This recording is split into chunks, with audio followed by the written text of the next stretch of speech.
Did you know that dry eye is very common in women? Yes, you heard me. Women, mga babae.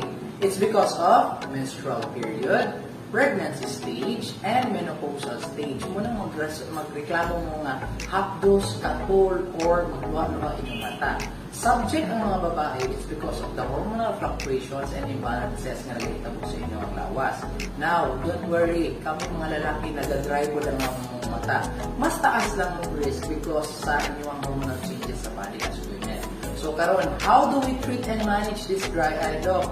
We provide lubricant eye drops, artificial tears, or ointments para maghatag og relief sa inyong mata.